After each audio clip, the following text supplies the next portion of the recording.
हमसे काहे प्यार कैलू जाए के जब राहे, हमसे काहे प्यार कैलू जाए के जब राहे।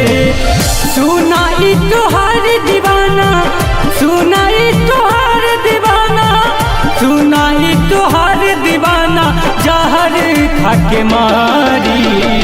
हमसे काहे प्यार कैलू जाए के जब राहे, हमसे काहे प्यार कैलू जाए के जब राहे।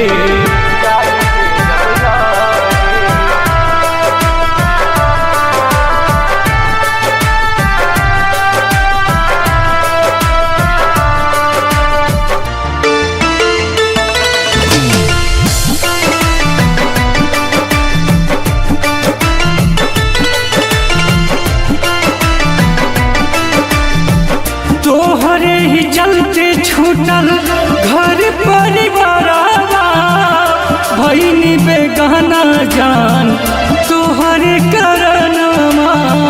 भईनी बेगाना जान तोहरे करनमा, तोहरे ही चलते छूटल घर परिवारवा, भईनी बेगाना जान तोहरे करनमा।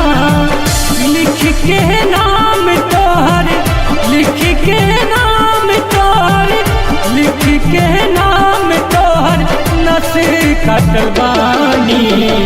हमसे काहे प्यार कैलू जाए के जब राहे, हमसे काहे प्यार कैलू जाए के जब राहे।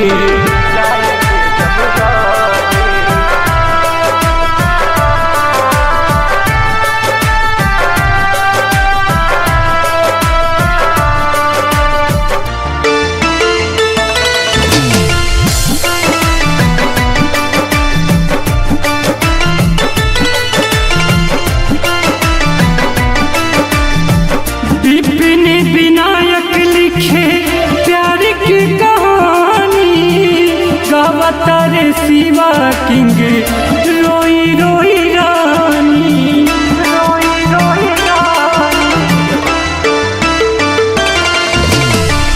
विपिन विनायक लिखे प्यार की कहानी, गावता रे शिवा किंग रोई रोई रानी। काहे गैलू छोड़ के अंजलि, काहे गैलू छोड़ के अंजलि, काहे गैलू छोड़ के अंजलि, कैसे हम भुलाई। हमसे काहे प्यार कैलू जाए के जब राहे, हमसे काहे प्यार कैलू जाए के जब राहे। अरे जाए जान।